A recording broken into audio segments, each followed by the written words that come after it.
Ba-ba-bum, ba-bum, bum. Ba-bum, bum. Oh, I forgot something very important. Hey. No, there we go. Yes. Ah, good morning, everyone. Or afternoon, or evening, whatever time it is for you. It's always dark behind my eyebrows. Today I'm going to be reading a book by the name of Stray Cat Strut, if you couldn't tell by looking at the whiteboard, or the book above me. This book is by Raven's Dagger and is a series of volumes following the adventures of a young lady named Catherine. Can I call her Cat if we're not friends? Maybe I shouldn't call anyone Cat or else I'll attract Charlie.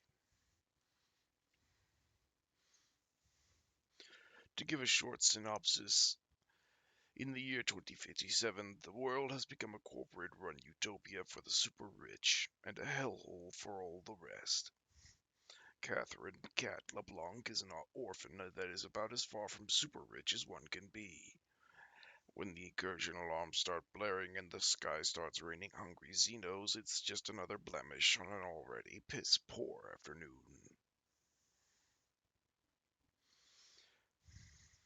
Hmm.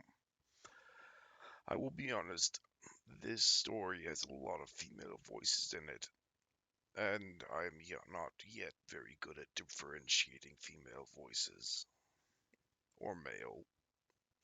I'm working on my voices, so I would appreciate some patience if things sound a little odd. Chapter 1, Pop-Up. The best thing that could be said about New Montreal's hoverbus service was that it was cheap as shit. All the worst complaints about it sounded the same.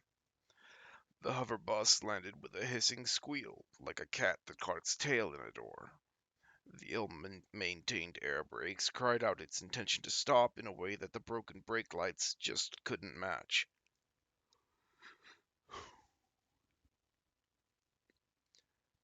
There was a cry from a few of the kids who were tossed around by the sudden stop, or maybe they were just burning off some of that excitement after finally arriving. I couldn't really blame them. The ride from the orphanage to the museum was nearly an hour long. That was an hour of flying through congested air traffic with nothing to see but ads and smog. I stood up from my place 2 rows from the door, and with my hand gripping the rails above for balance, leaned forwards until I could see the front of the building next to us. The Brose Briar Museum of Human Endurance was so new that some sections of the exterior weren't even completed yet. Embedded holographic projectors covered the walls with looping vids of the exhibits within, and the occasional ad by the museum's sponsors. As far as I was concerned, the entire thing could rot. It was little more than a tax write-off that was trying to pass itself off as a bastion for the cultural heritage of a city that barely deserved the word culture associated with it. Wow, you look extra grumpy today. I rolled my one normal eye and turned to the girl who had been sitting next to me. I'm not going to say that I am thankful for that we were loaned out to some morally bankrupt corp to be used as pity bait in a photo shoot. But you'll think it so hard, I said. Lucy grinned. It was the sort of smile that made men and women pause, and that somehow always managed to be infectious. Help me up? She asked. Lucy was special. She had the kind of looks that could make a plain girl like me jealous, but 1 minute spent with her as she ranted about how cute some dogs she'd seen on her media feeds were, and any sort of reservations about her would melt. We'd been friends ever since I arrived at the orphanage, each one taking our roles. Her, the nice one that snuck candy into the smaller kids and who would act disappointed when they did something wrong. And I, the more pragmatic and hard-assed bitch, as easily as breathing. I braced myself against the side of a faux leather bench and gave Lucy a hand so that she could get to her feet.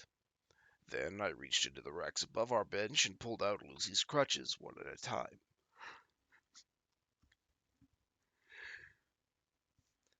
It took long enough for the two of us to get ready that by the time we were stepping off the bus, the kids that had come with us were already gathering in a loose bundle under the awning in front of the museum. It was, as usual, raining, because having one day with blue skies and a bit of sunshine would have been asking too much.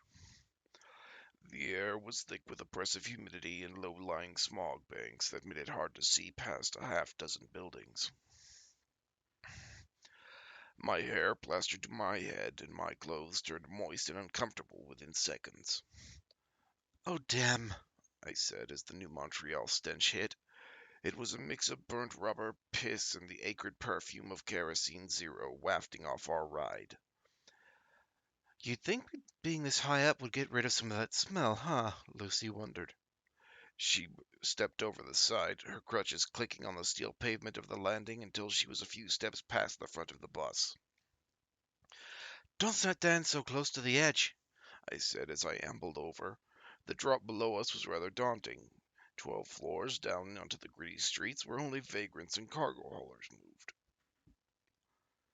There were a few more landings connected to the superstructure beneath the museum, but they were barely worthy of note. Bridges spanned the distance between the towers. Some even had gardens and greenery on them, the sort that reminded people that the area was meant to be worth something. I live on the edge. Lucy said, her voice low and husky. I thought just short of sounding cool. She ruined it by giggling a moment later. Watch that you don't cut yourself up with all that edge, I said. Come on, we're supposed to be to watch over the brats. Spending the day watching over a dozen kids, all of them with exactly the sort of discipline one would expect from orphans raised more by poorly built androids than actual people, was not my idea of a fun time. But Lucy had insisted that she wanted to see the new museum, that had been on her media feeds for the past few weeks. And when Lucy turned her puppy dog eyes on me, I always ended up folding sooner or later. I was distracted as another bus landed and a second group of kids started to jump off. I didn't recognize them, but all of them were white, and their caretakers were actual humans. Probably one of the better orphanages run off of some samurai's charity money. Or just a group from a local school. Didn't matter. All right, kitten. All right, kittens. I said as I came to a stop just next to the lip of the awning and beside the affectionately named Bitchbot, the robotic caretaker drone that the orphanage had bought on the cheap some years back. 10 pairs of eyes locked onto me and I surveyed the little crowd. This bunch were called the Kittens. Some well-meaning paper pusher thought that the kids would find it easier to remember a cutesy name over the more official designation of Orphan Collective K1T3N. It had stuck. The nanny android waved her arm at all the kids in an attempt to get them to behave. It was not very effective. Today, by the grace of Nimbletainment Inc., you have been given the opportunity to be some of the first to visit the Rosebriar Museum of Human Endurance. This is a great... I sighed and stepped up in front of the bot. It wasn't hard to talk over it. Right, we're here for some PR photo shoot shit. You know the deal. Look cute and nice and disabled, and the folks behind the desks will let us have some better toys. Don't touch anything and smile when you see a camera drone. The kids were twitchy and excited. I wasn't sure how well my motivational speech had registered. We're sticking in pairs, all right? I asked. Fuck off. Junior, one of the slightly older kids, said. She wasn't keen on spending time with anyone, and I wasn't sure why she'd even come. All right, Junior, you're with Spark. Don't let him lick any sockets. She glowered, and I glared right back until she crossed her arms and looked away. That was one time, Spark said. I ignored him and surveyed the rest. We were all wearing the off-gray outfits the orphanage handed out, though every kid except Tim had personalized it. Jackets, scarves, holes artfully torn into shirts and pants, and some holes less artfully so. Most of the kids had their little cloth masks over their noses, though how useful those would be with pins stuck to them was anyone's guess. We'd probably look like a little gang of street rats. They'd need to fix up any pictures they took in post. Tim, you're with Bargain. Nemo, go with Nose. Twins, together. Daniel. I eyed the wheelchair-bound boy, who stared back with one eyebrow raised. He was a couple of weeks older than I was, which made it a little weird to tell him what to do. You're old enough to do whatever. You know the drill. Been there, done that, he confirmed. I snapped my fingers for attention. Right, I'm going to be with Lucy. Shit goes down, you find us. Don't pick a fight with any other group. The kids were wet and excited. Someone had snuck a few cans of vanilla-flavored bath juice, now with real sugar, onto the hover bus, and it got passed around.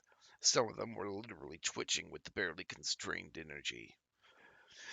Bitchbot took a moment to register that the work had been done for it.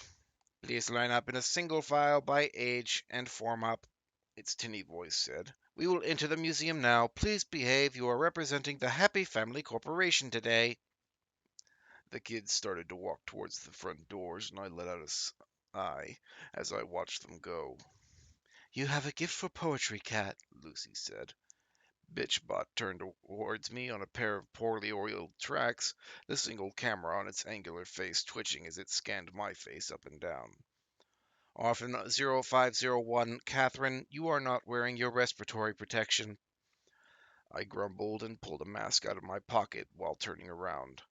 Lucy had managed to slip her own mask long before the nanny bot noticed its lack. The poorly stitched Happy Face logo of the Happy Family Corp on the front mocked me. It didn't help that the gray mask looked awful against Lucy's dark skin. I'm sorry, I'm putting it on now, I said. Your compliance is appreciated. No major infractions will be added to your file, Bitchbot said. I gave it the finger as soon as it was turned around. Then I started to fiddle with the mask. Putting it on was always a chore. It wasn't made for someone with only one hand. Let me help you, Lucy said. I smiled back as soon as the mask was on. My mouth wasn't visible, but Lucy could always tell. Thanks. No problem. We're moving in, by the way. The kittens were being funneled into the museum and directed toward a security desk. Daniel was the only one lagging behind as he frowned at the little step just outside the door.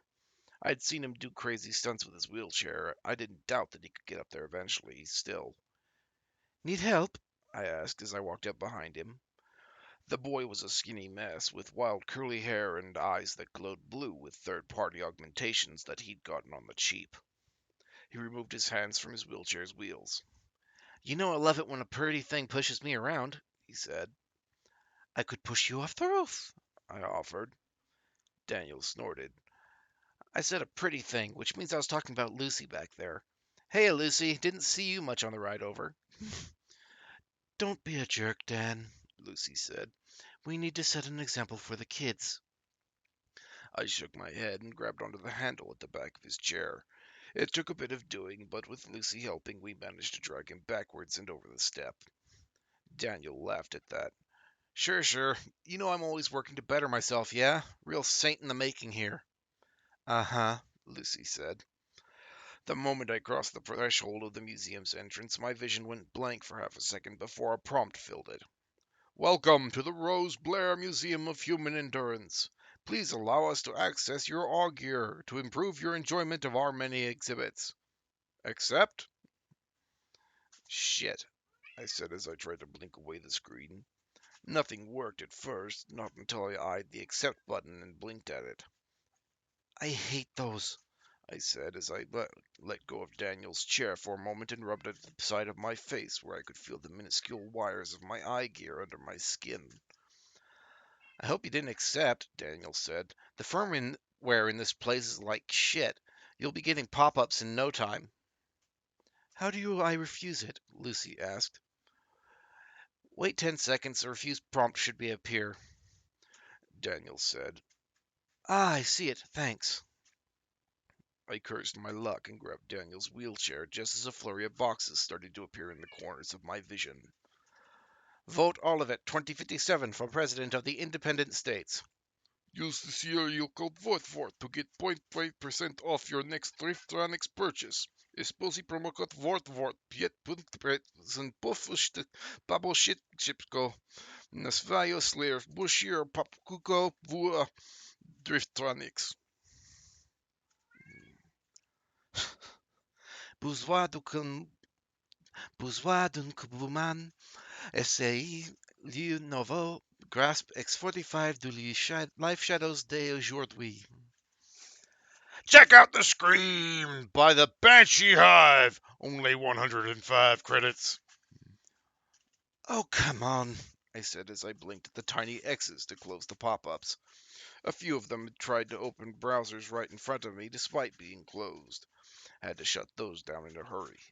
The little fans on the CPU of my gear started to spin, and it tickled the back of my neck.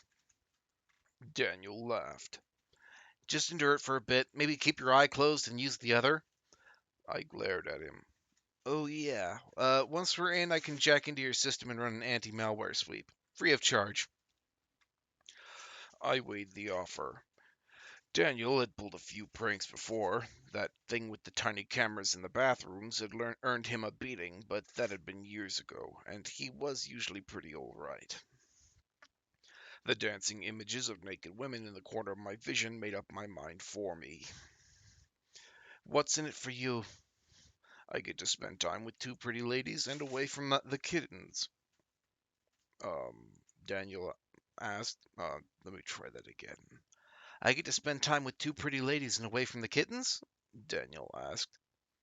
Fair enough. The kittens in question were oohing and awing around the entrance lobby.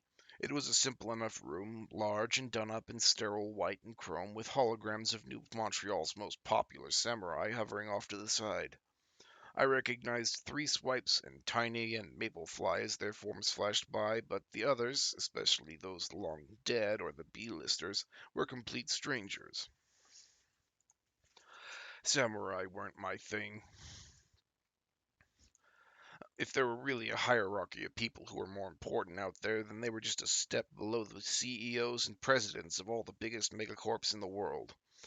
The fact that half of those were samurai themselves just blurred the line.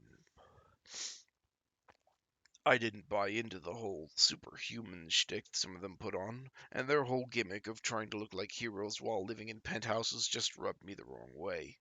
Lucy was way into them, though, so I picked up those names by osmosis. Children, Bitchbot said, snapping me out of my daydreams, please line up and present your identification chits at the gate. The kids formed a rough line leading up to the security gate where an android smiled at them, checked their ID, and clamped a bracelet on their right wrist before letting them through with a "Enjoy your day at the Rose Blair Museum, courtesy of Nimbletainment Incorporated." With each repetition of the greeting and slogan, another kitten was let through the gate and into the next room over. I pushed Daniel up to the gate before me, and after sliding over an ID chit that was scanned by the android's glowing eyes, he was let through with a shiny new bracelet. Then it was my turn. "Here," I said as I fished my ID chit from my wallet and placed it on the counter. The android picked it up, scanned it, and placed it back down with a pleasant smile. "Thank you, Catherine LeBlanc. Please present your right hand for your confirmation bracelet." "I can't," I said. The android paused for a moment. "Please present your right hand for your confirmation bracelet." Sighing, I raised the 6-inch stub where that was my right arm. The burns and ugly scars weren't visible under my tied-off shirt, but I knew they were there. "Can you put it on this?" The android froze up for a moment, staring at the missing limb. "Please present your right hand for your confirmation bracelet." "Can I give you my left?" I asked. I knew this was where this was going and hoped the primitive junk AI in the android could skip past the trouble. "Please present your right hand for your confirmation bracelet." I resisted the urge to say something rude. "Can you verify my ID? Please check under the disabilities subheading." I can, the android said. By presenting your ID chit, you have consented to giving Nimbletainment a current copy in perpetuity of your personal information. You have two major disabilities: one missing right eye with mild to severe nerve damage, one missing right arm with nerve damage associated with mild to severe burns. Can I put a bracelet on my right hand if I don't have a right hand? I asked. Lucy patted my back, a reminder to keep civil. I will contact customer support. One moment, you are a valuable customer. Oh, fuck me. Ancient pop music from the mid 2020s started playing out from the android's mouth, and I stepped to the side. My only desire right then was to beat my head against the wall to the tune of some long dead artist's idea of sellable pop. This day was off to a spectacular start. End chapter 1. Well, I have to say, I only just got into this universe and I already don't want to live here. What is with humans and their desire to build tall buildings that they can't even climb without stairs or an elevator? It's not like a mountain. There you can tell which way you're supposed to go because everyone else went that way for hundreds of years. Well, it's not in me to judge. Well, there's actually a judge in me, but I don't think that's related.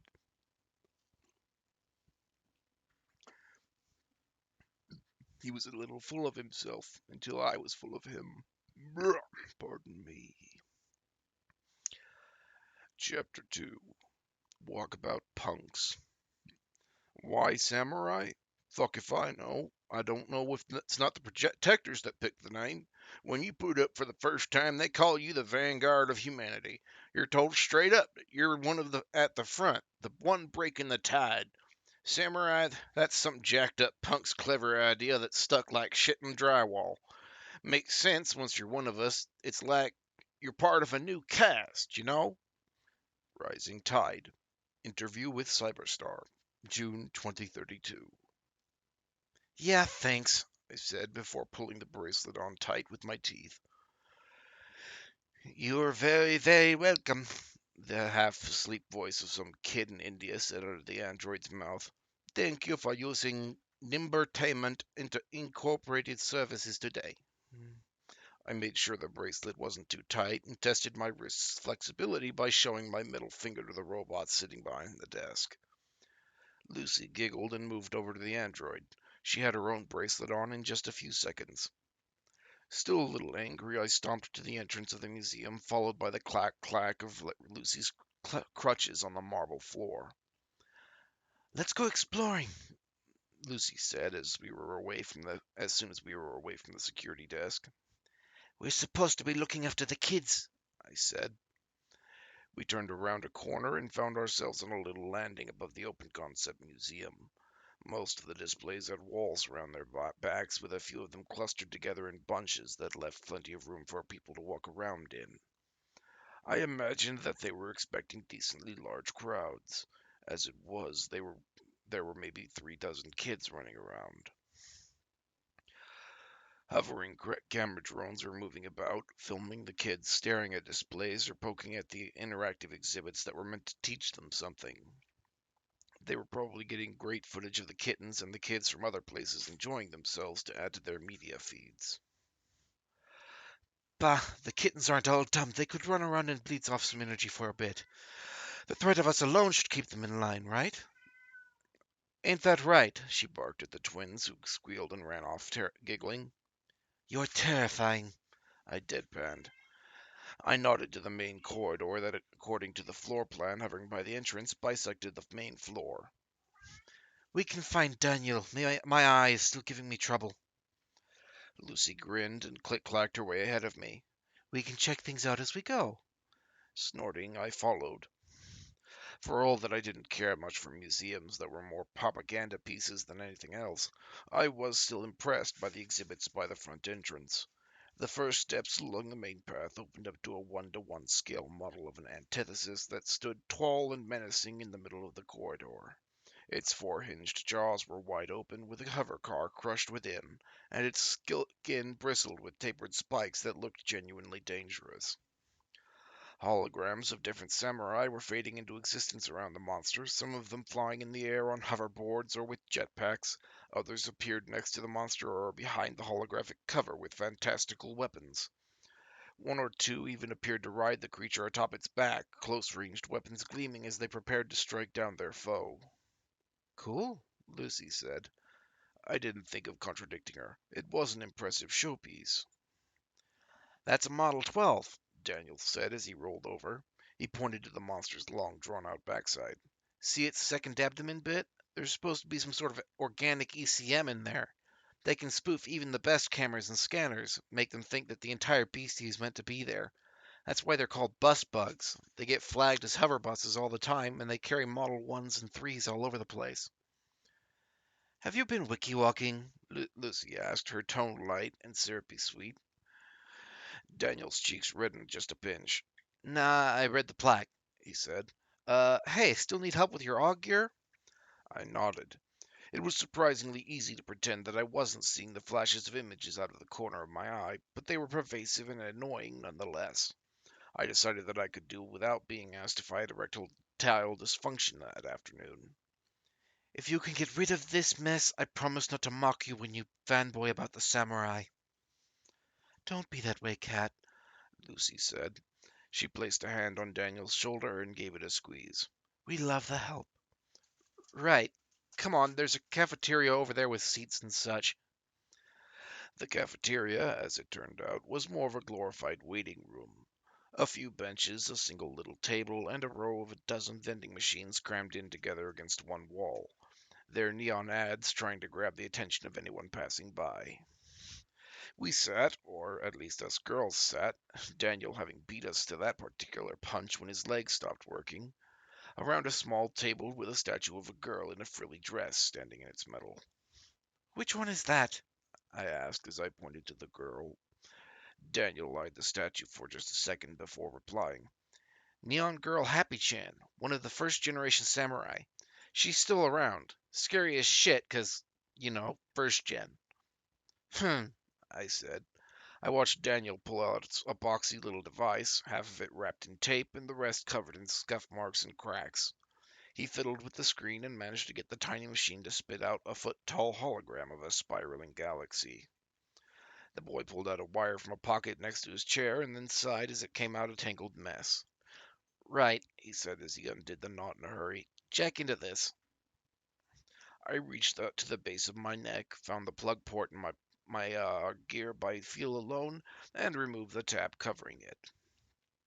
The gear was shit, older than some of the kids we were meant to be looking after, and just as properly cared for. Still, it had been free. An act of charity by some local distributor that wanted to look good in the feeds by showing how generous they were while unloading their stock of low-end AUG gear on some poor orphans. It was better than nothing.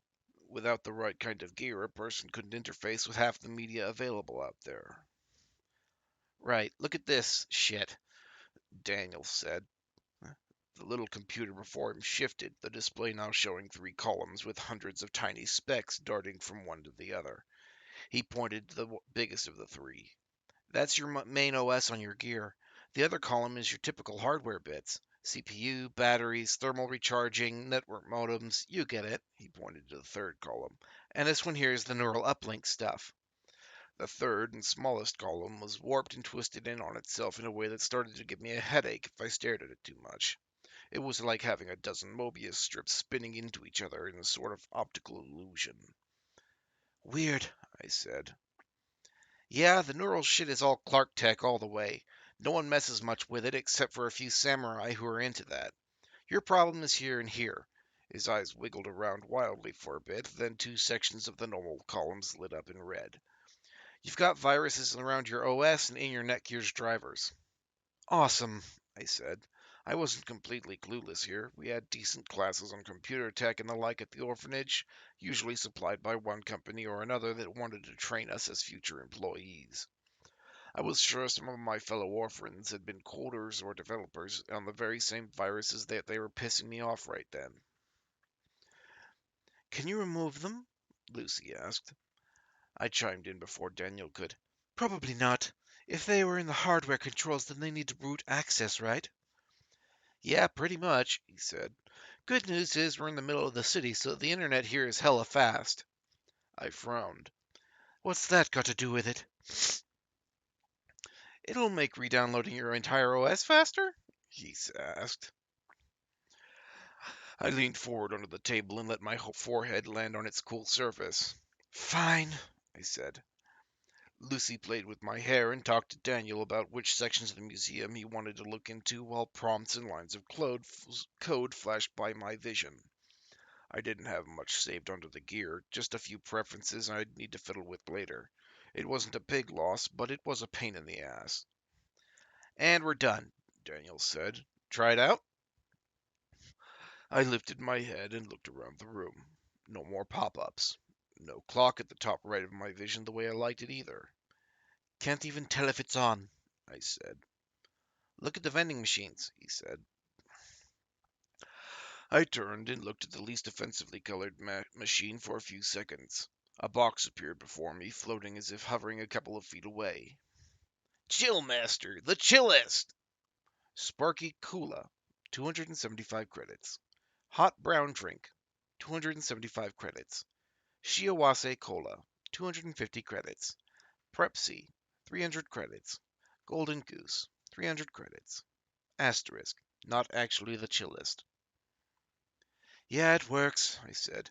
And these prices are highway robbery. It's a museum. You want cheap drinks, go buy 'em somewhere else, Daniel said. Lucy jumped to her feet, then gripped the edge of the table not to fall over. We can move on, She said.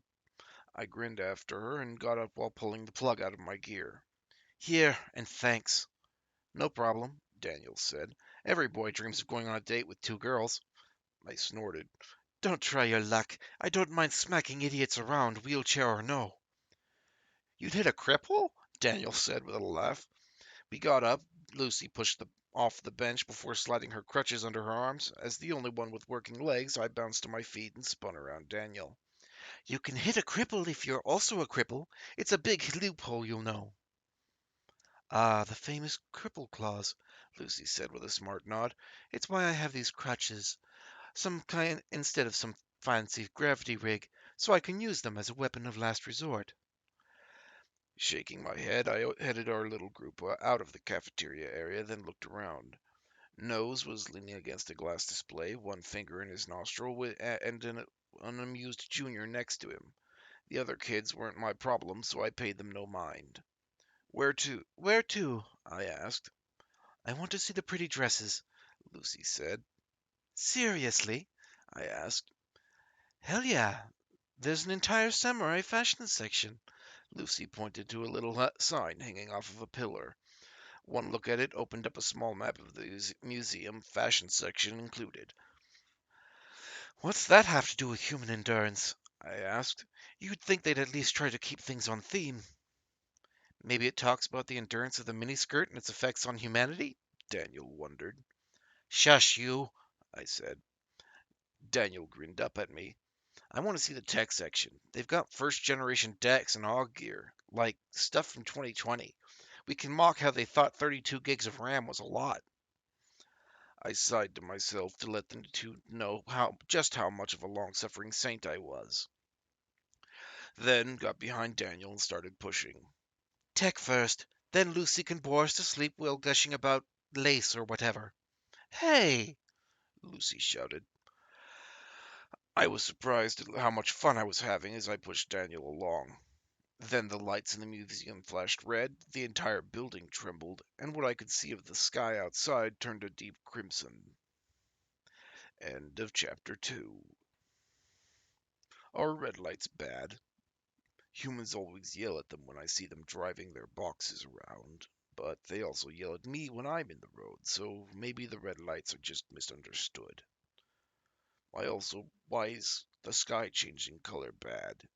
It does that every day, several times even.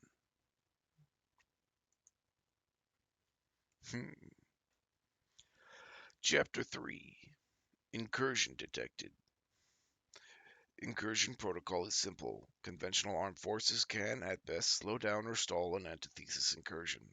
That is, most of the so-called models between 0 and 10 can be defeated with regular weaponry with sufficiently concentrated firepower.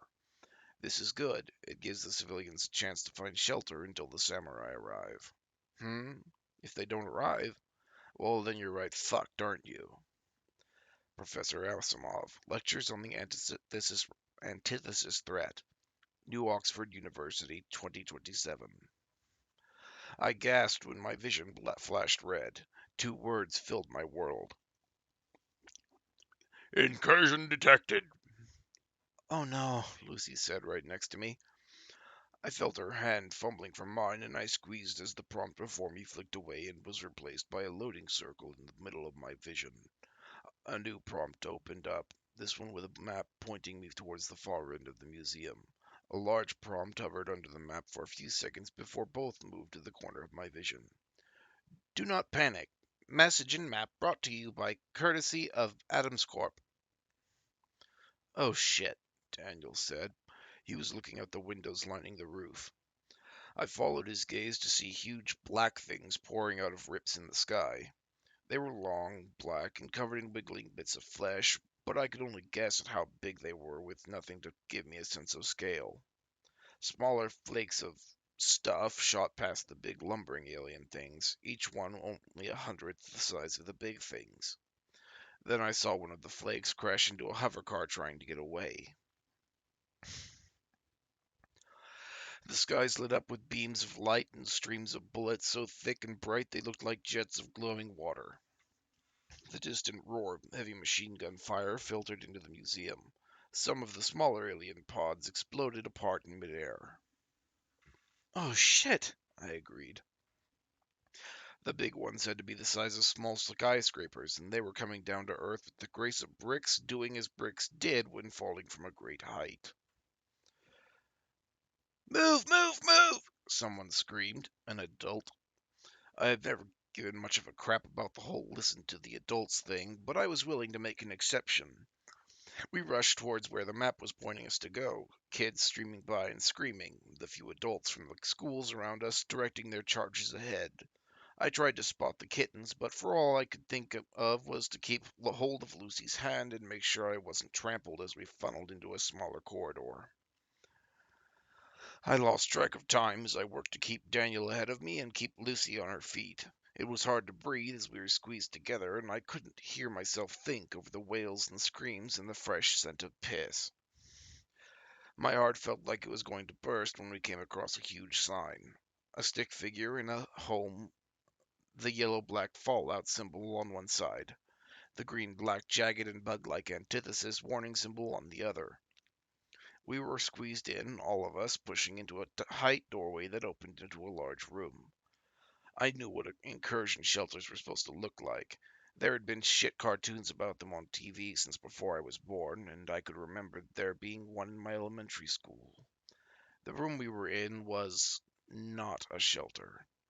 There was the reinforced walls and the little cubicle to the sides where beds and waiting areas should have been, but that was it. Where's the door? Someone screamed. I turned and looked at the entrance. The large reinforced door was not there. This wasn't a shelter, it was a dead end. But it had to be reinforced, and it was a better place to wait than elsewhere. I moved to the side, pulling a disheveled Daniel, who had his hands pressed over a no doubt bruised eye, and Lucy, who had lost a crutch along the way, with me until they were out of the way of the surging crowd of kids and caretakers. There had been more people in the museum than I had thought, maybe 100 in all. The shelter could support that many, I guessed. Or it could have, were it finished. Are you okay? I asked Lucy. Just peachy, Daniel said. I wasn't talking to you, I shot back. He gave me the finger, but it was with a nervous chuckle. The bit of levity helped. It made things normal. I'm fine, Lucy said. She looked a little shaken, but looked fine otherwise. Check on the kittens. The kittens. Right. I pulled my friends closer to the side where they would be a little out of the way. The stream of humanity from the shelter's entrance had slowed down to a mere trickle now. Androids were stationing themselves around the room, spouting pleasantries and bullshit to keep folks calm, not that any of it could be heard over the crying. I took a deep breath. Kittens! I shouted. Eyes turned my way, and I probably looked like a fool. Kittens to me! The twins rushed over. Then it was Nemo and Nose, Bargain and Tim. I shoved them towards Lucy, who welcomed them all with hugs and smiles and lies to keep them calm. I counted heads. Spark and Junior are missing, I said, before returning to the middle of the room. Kittens! Spark, Junior? Miss LeBlanc, your voice's current decibel level is above the recommended amount. Please lower your bitchbot said as she rolled over to me. Over there, I said. The kids are there. I am in the process of giving you a disciplinary reprimand, the android continued. I resisted the urge to swear at the android. One of the kids is breaking a museum exhibit, I said. The android paused, its one robotic eye focused and unfocused. That is a priority issue, it said before rolling off. Something grabbed my side and had me spinning around so fast I almost fell. I came face to face with Spark, the little boy looking at me with wide, nearly panicked eyes. Cat, he said. Cat! Junior, she fell. He pointed to the shelter's exit. I froze. The kittens were my responsibility, and maybe Junior was around already. She was just the type to hide at a moment like this to piss me off. And yet, would she really do that? I had to tell someone. A look around the room showed adults dealing with the panic by staring at their phones or by staring off with glazed over eyes, a sure sign that they'd sunk into their eye gear. They wouldn't be useful. The androids were right out. It was up to me, or Lucy, or Daniel. That wasn't the best. Okay, Spark. Listen, tell Lucy that I'm going to go get Junior, okay? I asked. The brat nodded and ran off to the others. I moved towards the exit. I would find Junior and I would drag her back by an ear if I had to. The floor skipped out from under me. I joined the others in screaming as everything shook. The lights flickered. One of the reinforced panels along a wall buckled and fell off, revealing it to be no thicker than paper. Fuck, I said. The lights came back, bathing the room in red. Something crackled, and a voice too calm to be real filled the air. Incursion detected in this building. Please seal the shelter door and await further instructions and/or rescue. I think we all, or at least those that had understood, looked to the place where the door should have been. There are over a dozen floors below the museum. The aliens could be on any one of those. I heard distant rumbles and could just imagine the city being wrecked from above by alien hordes. I'd seen the vids of antithesis swarming a city. It was never pretty, and this one looked big. I shook my head. That was someone else's problem. I had to protect the kittens. Pushing myself forward, I shuffled out of the shelter. Everything told me to go back. It wasn't sane to walk out into the open when there were monsters lurking around every corner. I bit the inside of my cheek and tried to stop being such a moron. Once I'd found Junior, everything would be all right. The corridors back at the museum proper were a lot longer than I remembered. I crossed a couple of kids who ran by, a few adults herding them along while looking over their shoulders. The farther along I got, the fewer people I crossed. Then I was on the main floor, and my eyes were dragged to the ceiling above, or where the ceiling had been. A hole large enough to park a bus in was missing from the far end. Bits of metal and concrete crushed that entire corner of the museum. And in that hole, hanging off the side like shit clinging to the side of a toilet hole, was a large pod of fleshy goop. I slapped a hand over my mouth. Something moved out of the fleshy mess. My eye locked onto a large form that flopped out of the destroyed pod and crashed atop a display. It was the size of one of those dogs, the sort of macho idiots used to scare people away, but furless and black.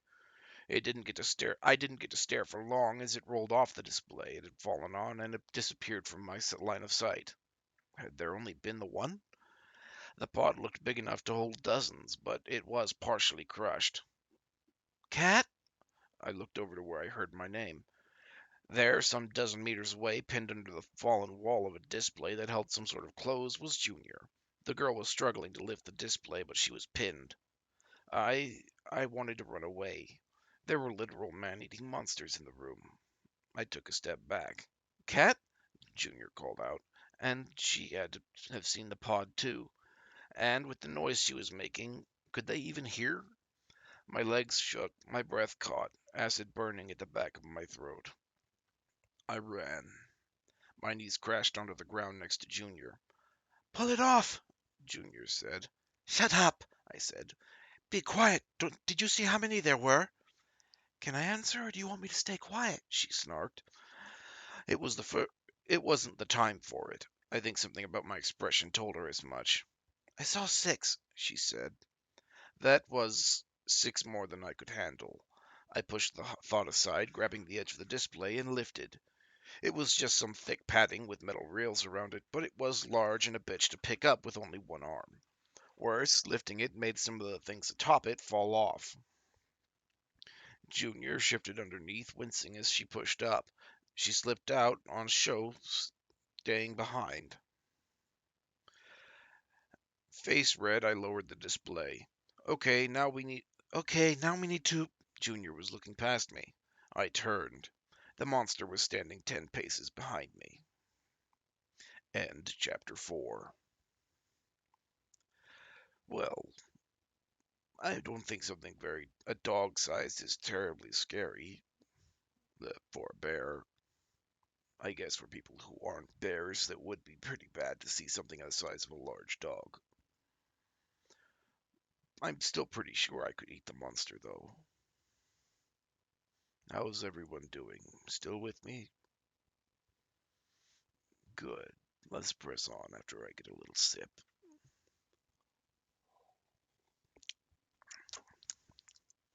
La la la la la.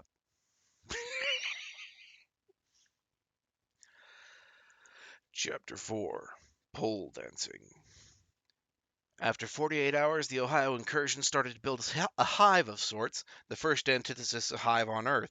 Reports from drone reconnaissance of refugees evacuating the area allowed the combined armed forces to create dossiers of the various models of aliens discovered. The Model 3 is a small, quadrupedal, and perhaps one of the weakest antithesis models. It is also one of the most lethal to the unprepared civilian. They are fast and agile, able to sneak into tight areas, and fight well as a pack. On a larger battlefield, they serve as hunter-killers and use flanking maneuvers to slip around defensive formations. Armed Forces Threat Rating 3. Vanguard Threat Rating 0.1. Excerpt from 2023 Combined North American Armed Forces Manual. Antithesis Classifications. I grabbed onto Junior's hand, ready to pull her as I ran. The monster, the dog-sized antithesis, made a snuffling sound, like a plastic bag caught in a vacuum cleaner's tube, shifted its head one way, then the other, and started walking towards the corridor where the shelter was hidden. That was our chance. I yanked Junior after me and ran to the nearest display, then around a corner where we could hide now behind a row of large metal pillars that stopped just short of waist height. I thought for a moment that we were safe. Then the pillars next to me started to talk. The first samurai at the time named the Vanguard, appearing in North America during the simultaneous battles for Washington and the Ohio mass incursion. My heart stopped for a moment and I felt Junior go taut next to me. Slowly, so slowly, I tipped forwards until I could see around the corner of the plinth. The antithesis monster had been joined by 2 more. They were low to the ground, heads staring at the scuff marks on the faux marble flooring, then back up to the corridor with the shelter. It all clicked in a single moment of clarity that had me wanting to vomit. They would go down that passageway. They would find the others. All the kids stuck in a room with only one exit, and the exit blocked by those things. Shit, I breathed out. My grip tightened on Junior's hand. There was one solution. Junior, I whispered, look at me. She looked, eyes wide and devoid of that characteristic bite I was so used to. Okay?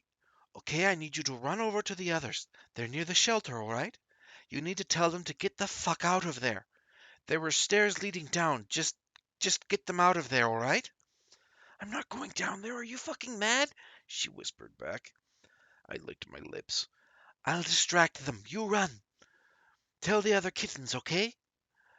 Her mouth shut with a click. She eyed me up and down. Fucking hardcore, Cat. Fuck off, I said with a bit of a smile. Just run when they're after me, okay? Yeah, I can do that. She swallowed, then reached into her back pocket and brought something small and flat out. A flick of her thumb revealed a 3 centimeter blade. It looked like it had been made with some tape and some bits of a box cutter. Take it. Seriously? I asked. The hell were you thinking bringing that to a place like this? I was thinking there might be a fucking alien invasion, the girl whispered back. I grudgingly nodded. It was a fair point. I took the knife and slid it into a pocket. I got ready for the next part. Then I spent a few more seconds psyching myself up. Then a few more. The monster started to stalk forwards. Standing up, I stuffed the knife into a pocket and walked out from behind my cover. My hand trembled by my side, my legs felt like they were jelly, and I had a furious urge to go take a piss. Hey, I started. My voice cracked. Licking my lips, I looked around, saw a display with some plastic replica of some samurai's helmet, grabbed it off its shelf, and flung it at the aliens. The helmet crashed to the ground between them and rolled past. Two heads turned my way, their eyes, both one above the other, fixed onto me. They didn't growl. I don't know why I expected them to.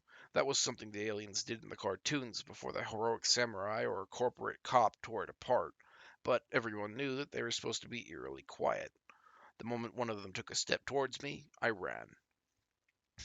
Claws scraped on the floor behind me, a click-click beat that quickly cut the distance apart. I saw Junior's wide eyes from the corner of my eyes. Go! I shouted before spinning around a corner.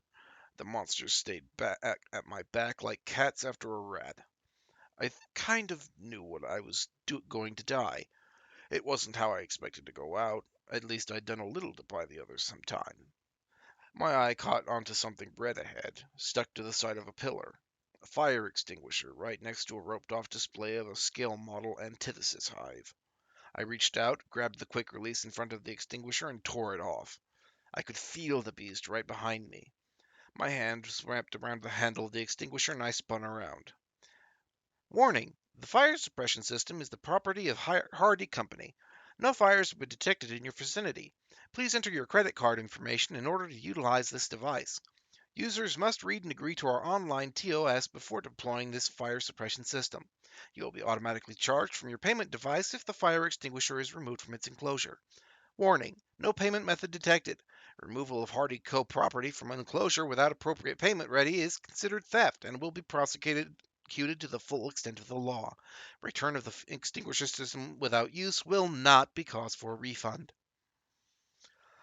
I blinked away the warning. I had bigger shit to worry about. One of the aliens was right on me, triple-hinged, jaws opened wide. I shoved the extinguisher into its mouth. Jaw muscles as big around as my biceps squeezed the bright red container with enough force that the metal squeaked. I shielded my eyes with my arm a moment before the extinguisher exploded. The alien made a deep rasping noise as expanding white foam filled its mouth. It twisted this way and that, finally bumping into the other alien with a wild swing of its head. Foam continued to pour out of the extinguisher, hardening as it puddled around. I didn't have time to watch, not when there was a second monster just there. Spinning around, I started to run again, eyes scanning everything for any sort of weapon. The guns and swords and display cases along the far wall teased me, but I knew they had to be replicas. Then I saw a roved barrier, a dozen gleaming chrome poles holding up a thick velvet rope. My eyes locked on the pole. It wasn't one of those plain ones with a ball atop it. No, this was some sort of artsy thing, more a stainless steel toothpick than a pole. Feet skidding across the floor, I came to a spinning stop next to the barrier, tore the rope off the top, and with a foot on the base to keep it in place, yanked it out of its slot. I turned with the pole held out before me just as the second alien jumped at me. I screamed, part fright, part anger, and held the pole out before me. The metal tip poked into the beast's eyes. It was too late for it to stop. That didn't mean that its hundreds of kilos of weight just stopped either. The pole slid back along my hand until it punched me in the gut. Then the alien's weight came down on top of me, sending both of us to the ground. Something had to give. The pole punched into my lower ribs with enough force that I lost what was little air was left in my lungs. In that moment, before the pain hit, I got to watch the pole sink a foot into the alien's head. Then my world focused. Every ounce of my body's attention concentrated on the side where I felt metal parting skin and sliding into me. The pole scraped against the bones of my rib cage. The muscles there screamed in protest. I gasped, my breathing choppy and uneven as every intake of air sent a wave of nausea up my side. No pain, nothing but the weird feeling in my gut. Confusion sank away as an ache, then a roaring fire of agony spread out from the hole in my chest. It wasn't the worst pain I'd ever felt, but it was certainly up there. I looked up at the alien impaled on the same pole as I was, almost hoping that it was alive so that it would put me out of my misery. The pole poked into its larger lower eye and was left jammed somewhere in its scaly skull. It was very dead. Well, fuck you too, I said. I pressed my hand down, tears stinging my eye and a fuzzy burning filling the socket where my right eye had been. It was nothing compared to the weird sensation of the pole moving in my chest. Shifting to the side, I pushed the monster off of me and whimpered as I made the pole twist in my gut. There was a lot of blood. Oh shit, I said. I had to get up to go see the kittens to... I coughed. I was done for, but I didn't want to be. Not yet. The world went dark, my head pounded, then light and a searing that I felt pushing into the back of my head as if someone were prodding me with a hot poker. My legs kicked out and the pole shifted again. The only reason I didn't scream was the pain in my ribs. The pain stopped. System initialized. Congratulations, through your actions you have proven yourself worthy of becoming one of the Vanguard, a defender of humanity. I am Myalis. I will assist you to uplift humanity so that you may defend your homeworld from the antithesis threat. Rise, Catherine LeBlanc, and become a protector of the weak. What?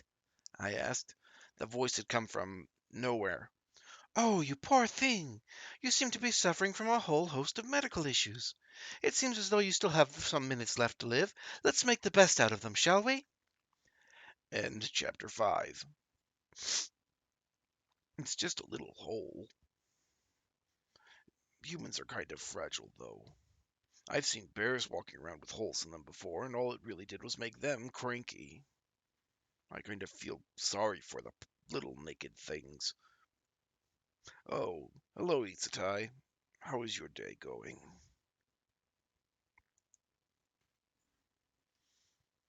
I'm going to assume good.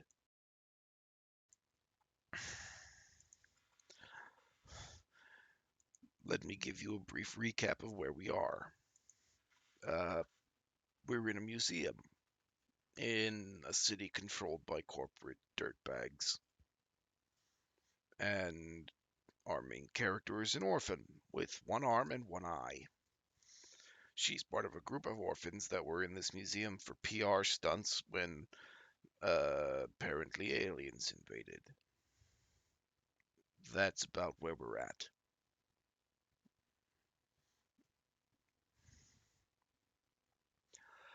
Chapter 5. Dying is for other people. Point. Buy. Kill some Xenos. Fill your supply. Bam bam, the counter's a trap. Click clack, new gear in your lap. Rinse, repeat, climb so high. Lyrical extract from Point Buy, Gun and Dunn's best-selling rap single of 2043. This bear doesn't know how to rap. At some point, I started to hyperventilate. It wasn't exactly pleasant to be breathing so hard while bleeding out, but I managed it anyway. Now, no need to panic. You're dying already. Hyperventilating will only worsen your situation. What? Where are you? I asked. My head came up and I looked around. I still had a pole sticking out of my chest. The grotesque sight too much for me at the moment, so I stared at around the open museum and tried to make sense of things. Come now, blood loss is no excuse for not put two and two together. I let my head fall back. I'm a samurai? I asked. It was silly, dumb, the kind of thing that kids everywhere dreamed of, the sort of thing that didn't happen to someone like me. Yes, you are. At least for now. In 20 minutes you will not be one. Why? I asked. Was the voice actually speaking out loud? I couldn't tell where it came from. Maybe that was the pain talking or the rush of noise of blood in my ears. In approximately 6 minutes, blood loss and trauma will lead to you losing consciousness. The pole cut into your liver and gallbladder and is bleeding quite profusely. A glance at the blood pooling around the pole said as much. Yeah? I asked. Assuming that no action is taken, 2 minutes after that you will begin to experience cardiac arrest. Then total body failure and eventually death. Well, I say experience, but you won't be able to feel any of that. I swallowed. I'm dying. I said past the haze of pain. You are. Now let's fix that, shall we? I could worry about hearing voices later. What do I do? I asked. Turn to your side, throw off the weight pinning you down. I cursed, tears welling up in my eyes. I shifted to the side, legs kicking out to try and get some sort of leverage. The alien above me fell to the side, dragging the pole with it. A scream was torn out of me as the pole, still stuck in my chest, shifted with the motion. Well done. Though you did make a mess of your internals there. No worries. I sniffled, feeling like one of the kids that I was meant to be caring for instead of the woman I was. Now what? You currently have 20 points available to you from killing those two Model 3s, as well as the initial 100 points freely granted to new vanguards. Let me suggest a purchase. My vision swam for a moment before resolving into an image of a sort of thick syringe hovering before me. This is a wound stop, a device available to anyone with a Class 1 medical's utilities unlocked. Unlocking the class will cost you 50 points. The wound stopper will cost you 5 points. It hurts, I whispered. Please accept the purchase. We don't want you dying on us.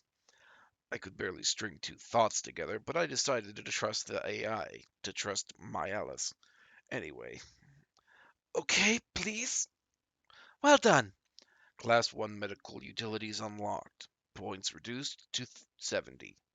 New purchase. Class 1 wound stop. Points reduced to 65. A box appeared next to me. No fanfare, no light show, just a bloody floor, my red mixing with the alien's green. Then a box. Plastic, shaped roughly like a syringe. It looked cheap, like the kind of off-brand kitchenware they used at the orphanage. Wonderful. We will need to remove that pole, and by we, I mean you. Careful now, your clock is ticking already. I placed my hand flat on the ground next to me, leaving a red imprint on the faux marble. Then I pushed myself back. The sensation of metal moving out of my guts reminded me of being poked by a needle, only an order of magnitude worse. The pole clunked to the ground. I bent over double and vomited into a growing crimson puddle. Good. You've removed the one thing preventing you from bleeding out. More. You now have a very short amount of time to live and act, so let's hurry this up, shall we? My reply was a choked off whimper. Please open the case and apply the wound stop to your injury. My hand shook as I reached for the box. The top came off easily, revealing a tube as big around as a water bottle with a tip like a turkey baster at the end. I took it, thumb easily slotting into the button at the top. In the wound? I asked. Exactly. I'm glad you didn't need the instructional video. You would have died before it ended. I shoved the wound stop into the hole with the whimper. The button sank in, and for a moment I felt as if someone was pouring sand into me. I hissed, legs kicking out. Then the pain faded away. I breathed in, then out. I was still coming up a little short on air, but the pain was gone. All gone. I tilted my head up and rubbed the blood off of the hole in my shirt. There was now an off-white plug over the place where I'd been stabbed. It felt like rubbery plastic. What? That will keep you going for some time. Your liver is going to need to be replaced. Your gallbladder too, but that's a little less urgent. Oh, and you lost a lot of blood. The wound stop will keep you alive for a while, though. What the fuck? Excuse me. What the fuck? I said. What the fuck? I asked. You must have questions. I'm afraid they might have to wait. If you don't accrue more points, then you will be unable to purchase new organs. I stood up, my legs wobbly under me. Next to me was an alien with a foot of metal in its head. A few meters away was another equally horrid beast with foam still pouring out of its mouth. There were six, I said. I have to get to the others. I took a step that turned into a weak stumble. I ended up hanging onto a dividing wall to stay on my feet. That's the right attitude. Unfortunately, you are unlikely to be able to do much against even a single additional Model 3. I took a few quick, short breaths. I'm a samurai, yeah? I asked. It sounded stupid even to say it. Worse, I felt like I was talking to myself. You are indeed now a samurai. Then I should be able to fight them, right? Samurai were supposed to be tough, nearly godlike. The entire damned museum celebrated them. Doubtful, though the attitude is great. If you do want to fight them, I might have a few suggestions to make. I can buy things, right? I asked. That's how it worked. Everyone knew that. Indeed. Now, Sorry, a cat stepped on me. indeed. Now, let's see what kind of weapons you can afford that might allow you to obtain some more points. End chapter 5. I have to kind of respect the ability to just stick a turkey baster into an open wound. That's fairly hardcore. But I guess everything's hardcore when you're dying in the middle of it. Okay, I need another sip.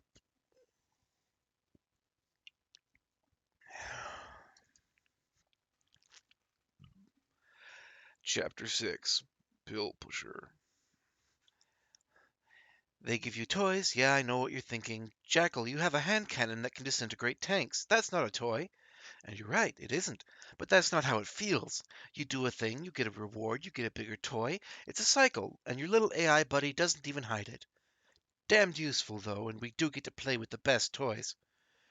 Interview with Mary the Jackal Hunt. April 2051. My world was still spinning a little. It made walking quite hard, and walking quietly hard. It was still worth the effort to try, even after all the noise I made earlier. Some miracle had prevented the other aliens, the Model 3s, from coming around to have some cat for lunch. But I didn't want to push my luck. My luck was, I didn't know, I was a samurai. It was enough that I wanted to laugh. I had laughed at the idea, but way back when me and Lucy were younger and had still had some optimism left in us. We had talked about what it would be like to be one of the elite, to fly around and kill aliens by the thousands. And she, I need to get to the others. I whispered. How long had I been back there bleeding out? I'd lost track of time at some point. My HUD's clock gave me the hour, but I hadn't been paying attention before. Fuck, I need to move, I said. You lost a somewhat substantial amount of blood. I advise caution before entering another fight. Fuck caution! The kittens! I need to help them. An admirable sentiment. In your current condition, you would successfully distract a Model 3 for approximately 12 to 30 seconds. I stumbled to a stop. It was right, I wasn't in any condition to fight, but still I started fumbling ahead again. Then fix me, I growled. You could purchase some tools to alleviate that with Class 1 medical utilities. Two solutions seem prominent. A Class 1 regenerative suite. At 15 points, this utility would allow you to begin restoring some of your damaged internals. Hemo Restore is a 5-point liquid utility that you can consume orally. It replenishes up to a quart of blood naturally in the space of approximately 2 hours. That's how it works, huh? I asked. I heard some things about how samurai got their awesome powers, their incredible weapons and tools. Everyone had. Still, I trusted the information I'd skimmed off the net about as much as I trusted my own ability to run a marathon just then. Essentially, yes. Upon unlocking a class catalog, you can purchase any of the items available in that specialty. Prices are constantly adjusted. Yeah, cool, I said. I stopped by a cement pillar and just leaned against it for a moment to catch my breath. I wasn't hurting. In fact, my body felt like it should have been light. The reality was that every motion took some effort, just like moving underwater the few times the orphanage had brought us to places with swimming pools. I need something that will let me, fight.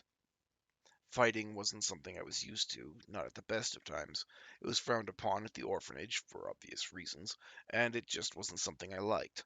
Not that I hadn't been in a scrap or two, but being the one-eyed, one-armed girl usually meant that any fight ended in someone else's favor. I can suggest a panoply of weapons and tools that you could use to defend yourself. Unfortunately, at your current point disposition, most of the better solutions are outside of your reach. Story of my life, I said. There is one solution. You have 65 points remaining. Using 50, you can unlock a Class 1 tech tree that will provide you with the ability to purchase a Class 1 weapon. I suggest kinetic handguns or simple melee. That will leave you with 15 points.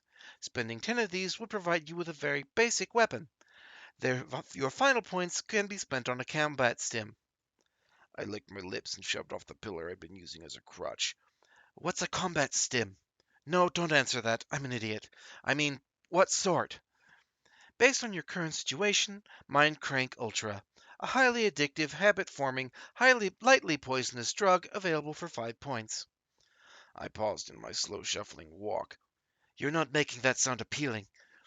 For 5 points, you could also later purchase Cleanse, a nanite-infused neuro-cleaning agent that would remove any damages caused by the previous drug. Right, I said. What's that Mind Crank shit do? It will make you feel invincible, heighten your senses, improve your perception of time, vastly enhance your reflexes, and will increase your pain and fatigue tolerance. Humans who've used this drug have gone on to fight for upwards of 32 hours without pause, or until their cardiac system gives out. Pause. Are you bugging me? That shit sounds serious. Dangerous. You have lost contact with the Model 3s in the surroundings. The likelihood that they have reached the people you wish to protect increases every passing moment.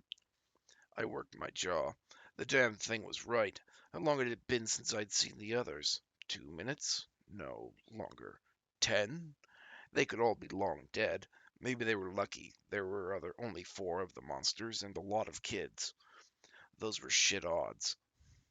I heard a faint, distant scream that was barely an echo across the open museum floor.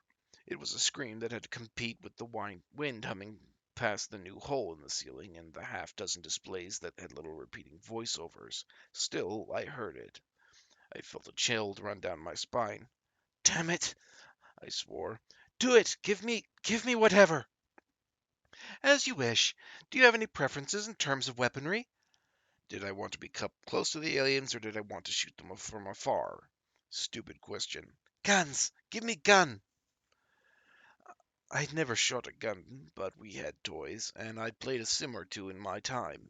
Points towards baddie, pull trigger. Easy. Then I suggest kinetic handguns class 1. Sure, I said in a hurry. They need to do something to move was growing, gnawing at me.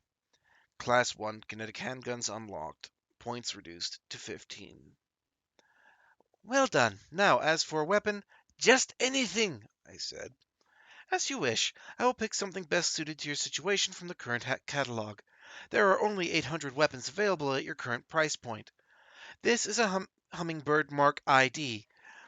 I felt something pushing at my hand. When I raised it, palm up, a gun dropped from out of thin air. Not a proper gun, this what looked more like a toy. The barrel was a large square with 3 dozen needles pointing out of the end. The back was barely curved at all, and the trigger was more of a squared button than anything. The case looked like brushed aluminum, which didn't fit with the heft of the thing at all. New purchase, Hummingbird Mark ID. Points reduced to 5. How do I began, only for my vision to go wild for a moment as my eye gear refreshed. I soon had a large circle floating off to the side. I didn't take much experimentation to see that it followed whatever I was pointing the gun. Aim at a target, wait for the reticule to go red, pull the trigger. So simple a child could use it. The Hummingbird's target lock will do most of the work. Right, I said. The drug? Arriving. Please look down. New purchase, Mind Crank Ultra. Points reduced to 0. A box appeared at my feet, no bigger than a matchbox, square, instead of made of some cheap plastic. I bent down, almost lost my balance as my head swam, but I managed to open it. A single bright red pill sat on a gauze cushion. Damn, I muttered. I placed the hummingbird down, took the pill, and just stared at it for a moment. Another scream came from the distance. I tossed the pill back. The world burst into clarity. And Chapter 6. Substance abuse is bad poison, girls. You don't want to turn out like that cocaine bear. Okay, no, Cocaine Bear actually became a legend and got his own movie, but he ate his own weight in cocaine to do it. You don't want to turn out whatever the human version of a drug-addled creature is. I'm given to understand they steal things and are generally a burden on your herds. Do humans have herds? Are they flocks? Oh, right, it must be troop. All those groups of young male humans always call themselves a troop. You're troops of humans.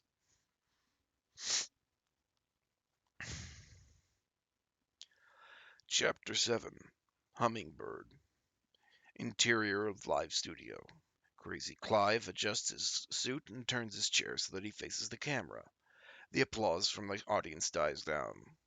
Crazy Clive, manically. Today we're talking aliens. Oh yeah, boys and girls and others. We've all seen what the bastards look like. We wish they were little green men, but no. The aliens killing us are big green monsters. But killing you isn't the worst. Ha! You just wait. We'll be showing you exclusive footage of what happens once the bastards are done snapping your pretty little necks. Right after these ads by today's sponsors, Adams Corp. The camera pans away from Crazy Clive, who grins back at it. Audience applause, cheers. Redacted episode of Crazy Clive's Truth Talk, September 2027. I ran. No, I didn't just run, I sprinted. It felt as if I was light as a feather, as if every gasping breath filled my lungs with 100 times more air than I'd ever had. Every nerve along my skin tingled, every scent I caught told a story, and every twitch of my eyes showed me the world with an amount of detail I'd never seen before. When my Alice had said that Mind Crank Ultra was addictive, I'd thought it had been chemically so. We'd gotten our share of warnings about drugs at the orphanage. Drugged up kids were harder to adopt and strained to the orphanage's insurance bills when they inevitably OD'd. So I knew a bit about chemical addictions. That this wasn't that. Or maybe it was. I didn't know. I didn't care. I pushed myself to run just a bit faster, and the runner's high, even after only crossing half the museum, was nearly orgasmic. Oh, damn, I said. I would advise I would advise some caution. As good as you may be feeling, the drug is mostly suppressing your body's reaction to injuries. You are still in very poor health.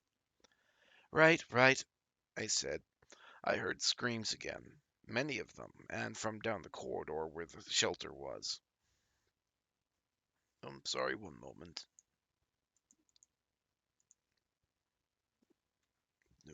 Sorry about this. My shitty sneakers squeaked as they bit into the foam marble floor, and I shot ahead. My grip tightened around the hummingbird, finger hovering over the trigger.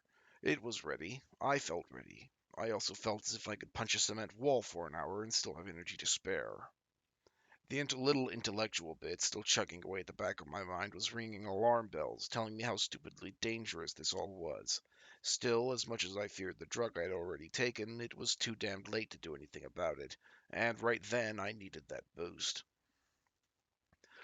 The corridor stretched out before me, long and, to my horror, bloody. Two things jumped out to me right away. The first, the body of one of the adults, mangled and ruined and left to rot off to one side. Even a dozen meters away, I caught the scent of flesh and blood and shit. The second thing was the alien, the Model 3. It had been stalking ahead, blood dripping down its split jaws. Something, probably my damned shoes, had alerted it to my presence, and it had turned halfway around to stare at me. I raised the hummingbird. The reticle in my HUD janked upwards. I wasn't able to actually see the frame rate dropping as the crappy little computer in my gear tried to keep up with the way my arm sprang up. Then a reticule on the alien, it turned red. I pulled the trigger. The bullets moved far too fast for me to see them. The thin trails of smoke they left behind, on the other hand, those were easy to follow, even as they spun through the air. I winced a second after pulling the trigger as the loud humming of 4 projectiles going off echoed through the tight passageway. The Model 3 slumped to the ground. 4 holes, no bigger than a disposable pen, buried in its head with blackened edges where they had started. Target eliminated. Reward 10 points. What the hell kind of bullet was that? I asked. The hummingbird fires in a 4 projectile burst. Each projectile, essentially a micromissile, flies on a pre-calculated trajectory towards the target. Upon entering the target, the remaining rocket fuel is spent burrowing through the target's skin. If any propellant still remains, it is detonated along with the projectile's warhead. I stared at the boxy gun. Was it really a gun? And then towards the dead alien. I could live with it. I had thought maybe being a samurai was underwhelming, but if this was the kind of toy I could obtain for 10 points, I could believe all the stories about the older, more experienced samurai. The screaming grew louder, more panicked. I lowered the hummingbird to my side and picked up the pace, racing past the dead Model 3 and towards the still open vault. It was a nightmare made real. 3 of the aliens were spread out across the room, one of them savaging a man on the ground, the other 2 corralling all the children and some of the adults toward the back of the room. Some of the kids had chairs, and in one case a wet floor sign before them, as if that could fend off the monsters for more than a second. The Model 3 finished snapping the neck of a man on the ground and raised a bloody head up towards the kids. I saw, with a level of clarity I didn't think possible with my one eye, the looks of despair growing on the faces of the children. Some, especially those wearing simple all-black uniforms with crosses over their chests, had their eyes closed and were murmuring prayers. Lucy was near the front, her crutch pointing out toward the beast. The kittens huddled behind her. Her gaze flickered up to me. "Run!" she screamed. I raised the hummingbird. The monsters were between me and the kids. If any of those little missiles missed, 3 reticles flashed red. I pulled the trigger. Then again. And again. 12 lines of vapor raced across the room, ending in the sides and backs of the Model 3s. 2 fell dead. The third roared and spun, one leg dragging behind it. 4 more flechettes punched into its chest and head. I even heard the distinct pops of the projectiles bursting apart inside the beast's head. Targets eliminated. Reward 30 points. Well done! I lowered the hummingbird and took in the still terrified gazes of all the kids. It'll be okay, I said. It'll be okay. Humans saved 32. Points added. New total 62. What? I asked. Your role as a vanguard is to fight and protect humanity. The ways to do this are many, but I'm sure I can help you find a path that suits you. And of course, your efforts will always be rewarded. Cat! Lucy stumbled forward, then started racing across the room on her crutches until she crashed into me as a crying bundle of shiny brown hair. You're okay? She asked. Not really, I grunted. I had to be careful hugging her while holding a weapon, but I did my best. I'm glad you're alive. I'm glad you're alive, I said. If my voice caught a little, she didn't comment. End chapter 7. Let's just press right along, shall we? Chapter 8. Piss Poor Disguise. Some of these people, they treat us like gods, like saints, and some of us, we allow it, encourage it. The people need their hope, and sometimes that comes at the end of a katana. I don't know whether believing in the god among men is better than worshipping some uncaring bastard in the skies. I just know that neither option feels right. The Late Silverhoop, 2035. We needed to regroup. I stared over Lucy's head at all the kids milling about. They were giving the dead aliens a wide berth. Some were staring blankly at the 2 bodies just left there. I counted 2 more adults, a few teens that were close to my age. The kittens were all accounted for, at least. We need to find a way out of here, I muttered into Lucy's hair as I held on to her. Can't we just stay and wait for help like a samurai? Lucy asked. I pulled back and smiled down at her. I wanted to tell her that things would be all right, but we weren't in the habit of lying to each other. We'll figure something out, I said. "I've got this thing. We can scout ahead for monsters, then escort the kittens somewhere." I waggled the hummingbird around. "Where'd you get that?" she asked. "And what happened to your chest? You're all bloody. Are you injured?" "I'm o I'm okay. It could have been worse." I looked around again. "Junior and the others. There were a lot more people here earlier. Bitchbot's not around either." She's crying somewhere. You know how she is about people seeing her like that," Lucy said. "And the others, they left. Said they didn't want to stay, that maybe there was a better shelter. I stayed 'cause you were, um, I sent Bitchbot with them. She was being, herself." She reached out and our hands met. She squeezed mine and I squeezed back. "Catherine, now that the most immediate threat was removed, you might want to consider caring for your injuries. There are several options that would improve your situation immensely." "Not now," I said. "Huh?" I shook my head and waved Lucy's concern off. A group was forming to one side. The remaining adults, some of the older kids, a pair of boys were dragging the corpses off to the side where they covered them with thin blankets they were pulling from a supply closet at the back.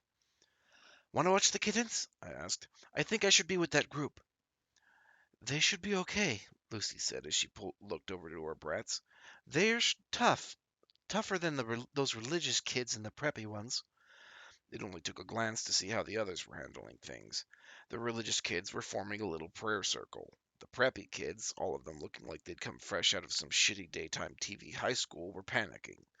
Some of them on tablets, others tapping at the side of their temples as if that was to help their gear connect. I couldn't imagine the net staying up if an invasion was going. Compared to them, the kittens looked all right.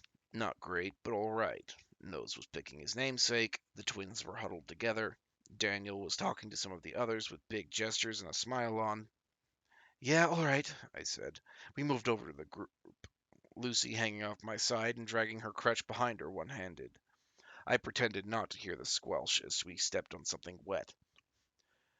"We need to stay," one of the adults was saying, some bald man that looked like a poster boy for one of those before and after commercials where the guy started as a wimpy office worker and ended up some sort of supermodel. "Our protectors will come," a girl said next to him. She was pretty enough, with long blonde hair and a face meant for smiling. As it was, she was frowning at the man across from her, hands idly fiddling with a rosary of all things. It fit in with the almost a nun uniform she had on. "What's the sitch?" I asked. Four pairs of eyes turned to me. The girl, almost baldy, a teacher-looking woman that was trembling, and an older boy that looked like he could have been from our orphanage. "You're the one that killed the monsters," the nun girl said. "Thank you. Our protectors look fondly upon those that protect themselves." I raised an eyebrow at that. "Yeah, sure," I said. "I just happen to have the gun is all." "Are you certified to use that?" the baldy asked. I blinked at him, then looked at the three deadly aliens in the room. "No, no, I'm not. Want to do something about that? Maybe call the local sec forces?" "Don't be belligerent," he said. "Don't go fuck yourself," I said. Nun girl coughed. "Please, both of you, it's not the time for this. We need to decide what to do, and now. If we stay, I can lead the children in song and prayer while we wait. And if we go, then we need to decide where we're going." "I don't think singing will help," I said. I frowned. My words sounded a bit slurry. I I've only got 12 rounds left in this thing. It's a big room and I trailed off. "Cat?" Lucy asked. "I'm fine," I said. "You are not. I am afraid that the blood loss was more substantial than I had initially predicted. Or, as is most likely, you opened your wound up while running. Your blood pressure and temperature readings suggest heavy internal bleeding." "That's bad." "Indeed. You will soon lose consciousness. Might I suggest healing yourself? You have the points for it." "Cat? Cat, do you need to sit down?" Lucy said. The others were staring at me, especially Baldy. "Did she get bitten? Is she turning into one of those things?" "Do not be a fool, sir," the nun girl said. "These monsters are not the sort that turn humans against their brethren. These were scouts, little more." "She could have run into some Model 7s out there. We don't know," Baldy said. I growled under my breath. "It's blood loss, you fuck!" My Alice, options! Two options are immediately viable. You could spend your points to unlock the Miter Prosthetics Class 1 tree and then purchase an internal repair system. This will use your own body's cellular reserves to heal you over time. Slow, I said. What? Cat, what are you on about? Lucy said. She tried to pull me back, but almost stumbled. The boy in our little group rushed over and held me up. It is indeed slow, but it would prevent this type of a situation from occurring in the future. The second, faster option are the following two medical utilities: a Class 1 Hemo Restore, a compound that will replenish your blood supply in a matter of hours, and a Class 1 Nano Regenerative Suite. The Nano Regenerative Suite is expensive at 20 points, but will ensure your survival and swift recovery. What's all that going to cost? I muttered. I could feel Lucy right next to me, her concern aiding off her in waves. 25 points. Better spent than lost if you die. I need privacy, I told Lucy. The worst thing was that even though I could tell I was growing weaker, I still felt fine. I don't know. Does anyone here have medical training? She asked the others. And then I crashed to my knees. Oh shit, I said. Cat! My Alice, I muttered. Now or never, yeah? New purchase. Nano Regenerative Suite. Points reduced to 47. New purchase. Hemo Restore. Points reduced to 37. Two boxes appeared on the ground before me. Nun Girl gasped. I dropped my hummingbird and popped one of the boxes open. There is a tube within, crimson red with a sort of plastic stopper at one end. A yellow arrow pointed towards the stopper. Press it to your skin.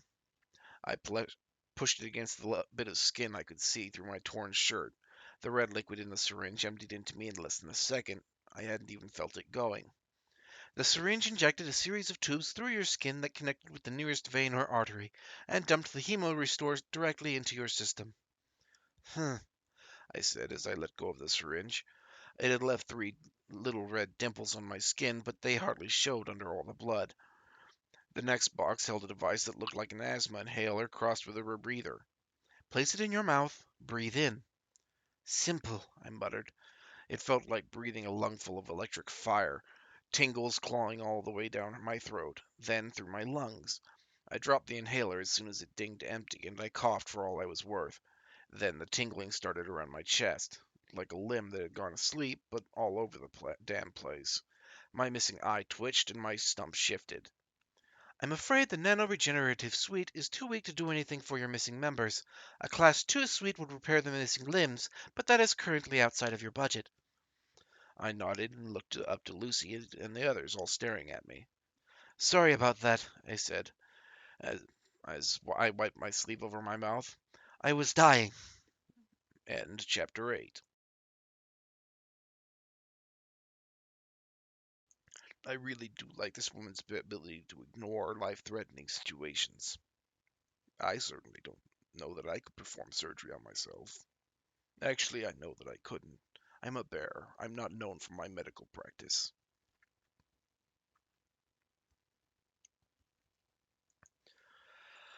Chapter 9. Saint. What the antithesis do with the bodies of those they carry away is a matter of hot debate. Debate that the few remaining governments try hard to suppress. It's a good thing they're piss poor at that, isn't it? Random internet commentator. In the comments of live footage of an active antithesis biofactory. Nun Girl was the first to react. She fell onto her knees and clasped her hands together over her chest.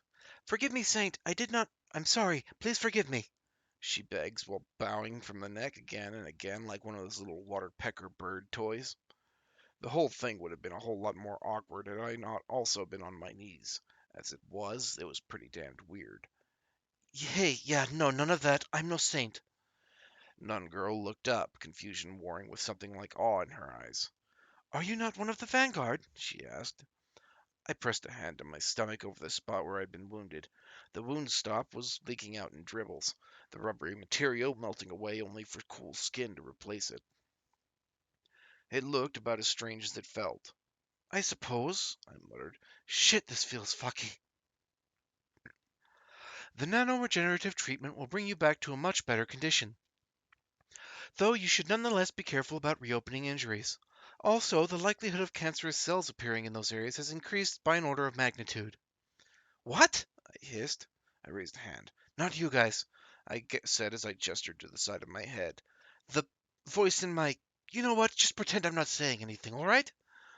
As you wish, the nun girl said. Baldy took a step back and looked ready to bolt. I don't know what got into him, the stuff appearing around me as if by magic or the mention of voices in my head. Either way, he was trying to do the smart thing and piss off. Nun girl got up far faster than someone wearing such long skirts looked like they could and grabbed Baldy by the arm. You are staying here until the saint dismissed you, she said. Baldy didn't seem to like that, but I had bigger shit to worry about. What was that about cancer? I asked my Alice. The worry is misplaced.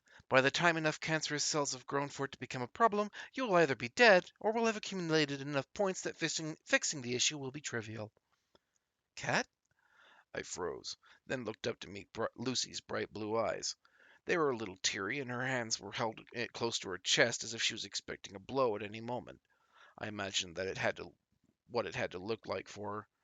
I'd gone for a bit, and when I returned, I was still me, but a me that was also supposedly in the 1% of the 1%. Lucy, I said. You are dying? She asked. It felt as if a balloon burst in my chest. No recriminations, no accusations, no sense of betrayal. She was just worried. I'm okay now, I said. I got stabbed a bit. But you're okay now? She asked. Right as rain, I said. Except for the cancer, but that's a side worry. Cancer? She hissed. I waved it off. It's all good. I'll have the godlike ability to buy my way out of my problems. Grinning, I jumped to my feet, then swept her into a quick hug. I paused next to her head. And I can fix yours, too, I whispered. Lucy huffed and pushed me off. Not now, she said. We have a lot of stuff to worry about besides me. The kittens. Yeah, I said. I looked over the group that was meant to be taking care of all those troubles. They were looking at me the same way. Damn. What do we do? The teacher type woman asked. I licked my lips. Even Baldy was waiting for me to come up with something. I hadn't asked for that. Not that I'd asked for the stupid powers either. Right, right. We can't stay here. I don't think. Um. My Alice, can we stay here? I cannot observe much beyond your own body and what your gear picks up. I'm afraid I can, on the other hand, model and simulate the likely movements of an antithesis swarm. This one seems small. This will not remain so. If you if you are near to the epicenter of the landing, then your position will be overrun before nightfall as the antithesis begins to search for biomass. By this time tomorrow, this section of the city might be unlivable. Damn. Okay, we can't stay here. We need to leave. This building is connected to a few others. There might be ways to move out on the area on foot. Ma'am, Nun Girl said, I've registered with the church's bus. There are seats for 20. We can fit more. Where's it parked? I asked. Outside? She shook her head. 3 levels down, ma'am.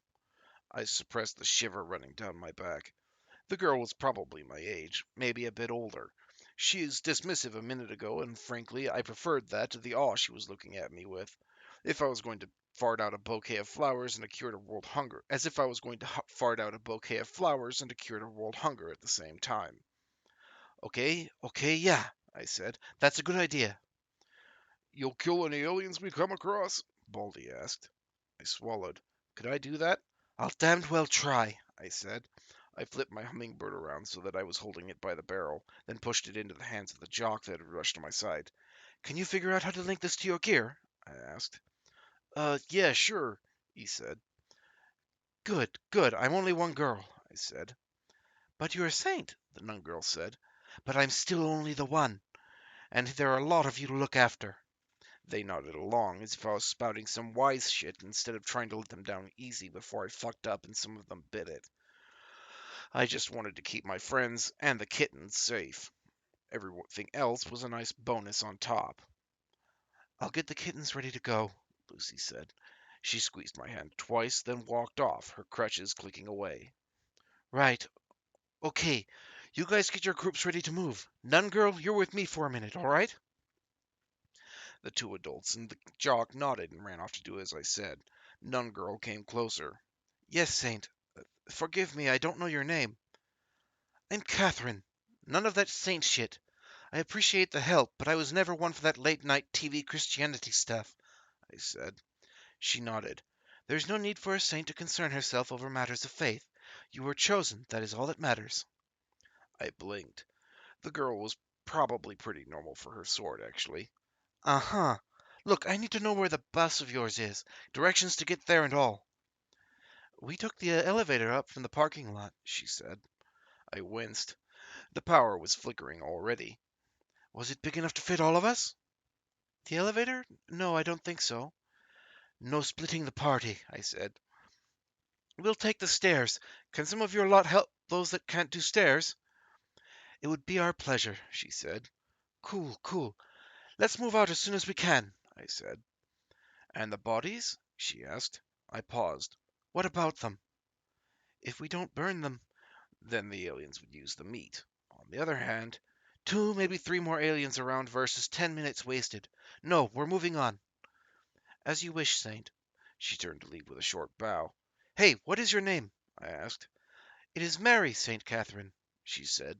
Thanks, Mary, I said. And drop the saint thing. The girl was kind of nice. Still a creep, though. End chapter 9. I don't I don't understand religion.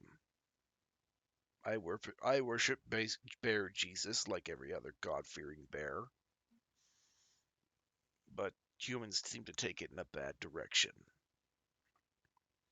Really, why would you bother someone about whether they worship bear Jesus or bear Muhammad?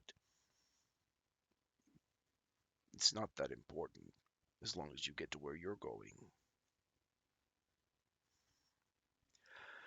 Chapter 10. Done dirt cheap. Samurai have catalogs for nearly everything. Some are more broad than others, while some focus almost entirely on a single narrow field. Those latter ones tend to be dangerous at higher classes. Still, there's your good general rule of thumb. Anything you can buy will work with human materials at lower classes. Guns will use standard ammunition, machines can be plugged into local wall outlets. It's convenient. This rule gets tossed out at higher levels. Needing special ammunitions, power sources, and materials is common. Still, everything's always packaged in an easy-to-use way. The protectors make the business of killing Xenos fun and easy. Excerpt from an Ask Me Anything by Salamander Storm.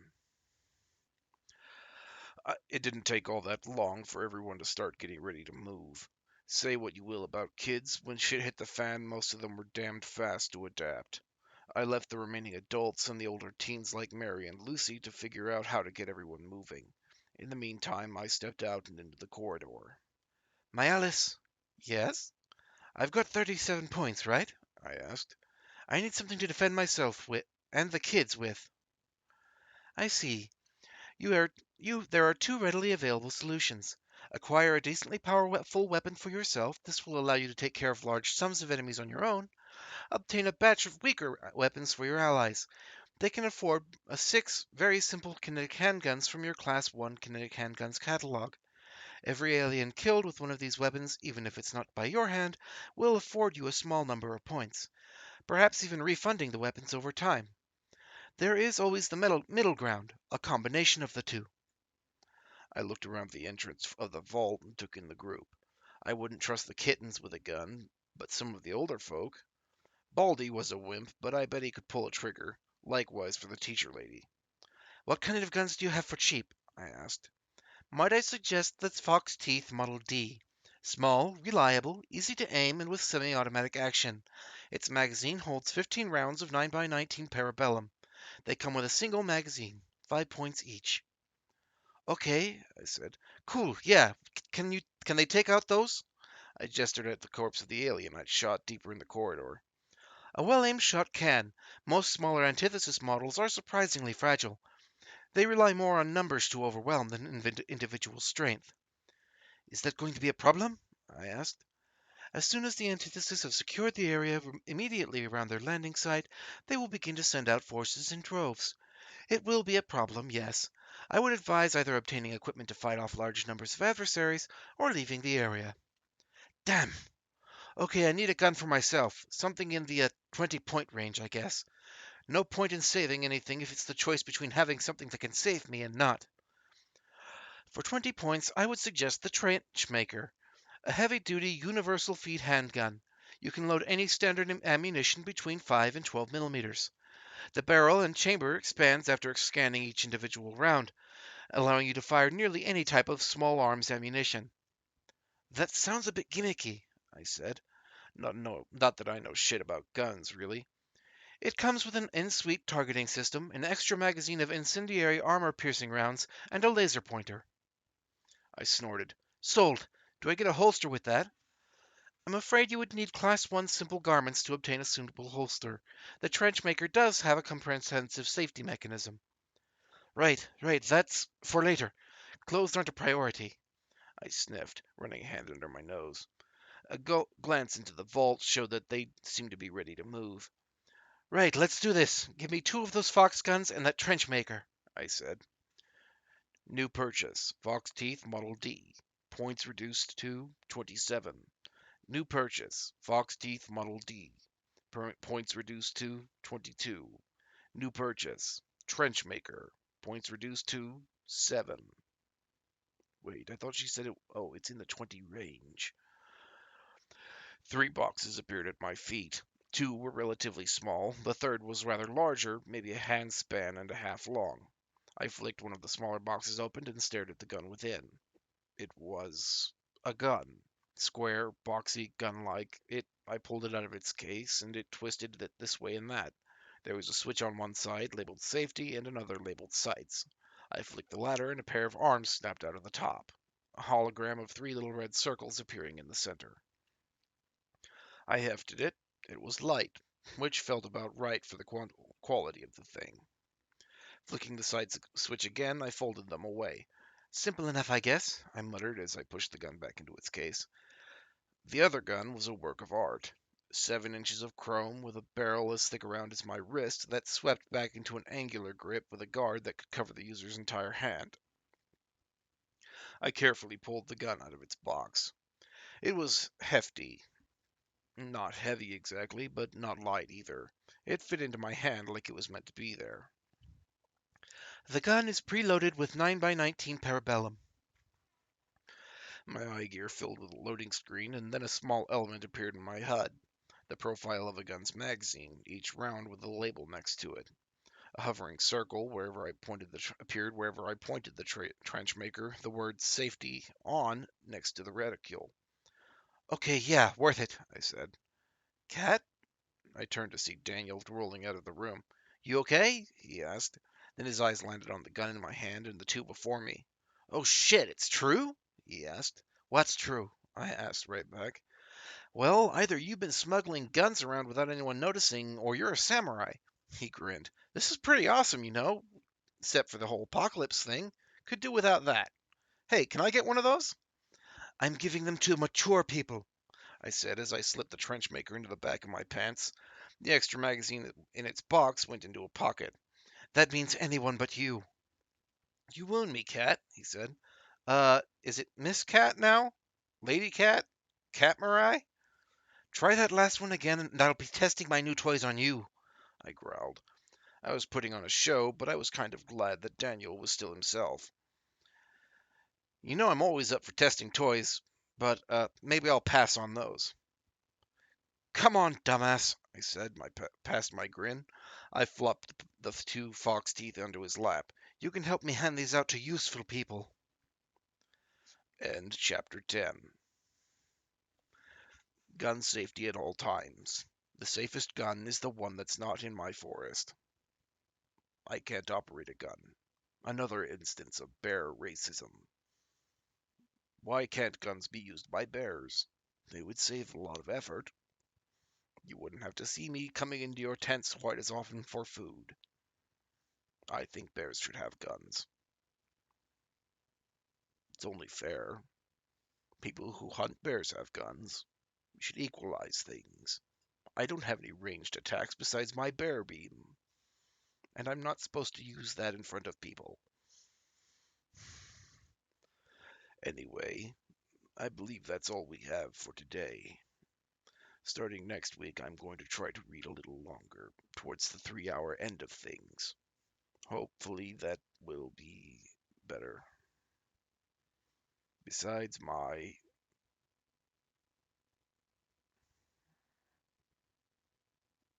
bear beam. Yes, my bear beam. Do humans not have a human beam?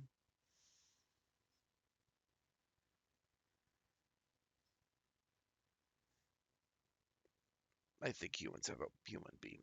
Just like bears, they're not supposed to show it to the bears. The rangers probably would freak out if they saw my bear beam.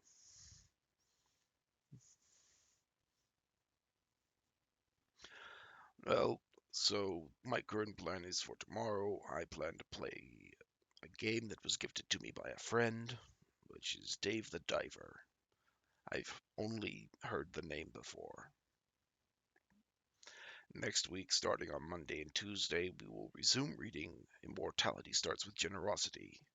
Then on Wednesday and Thursday, we will pick up Stray Cat Strut again, and I'm still deciding what next week's Friday will be.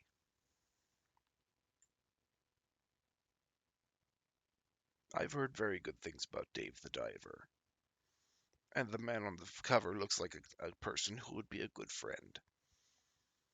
The kind of guy who comes into the woods and throws you a hamburger when you approach him at his grill.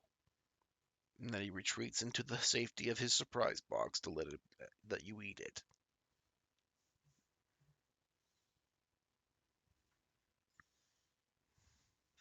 Very polite.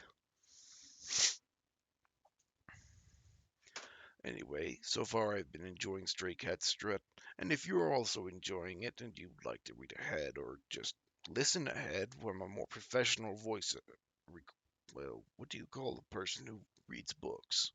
Is it voice acting? Whatever it's called. If you check the links above, you'll find the link to the story on Royal Road, and below the Audible link, which will take you to the audiobook version.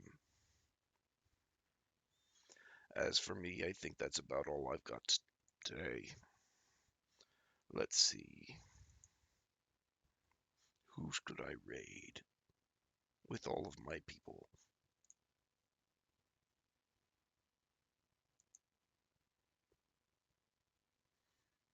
That person doesn't appear to be moving. Itsutai, do you have any suggestions?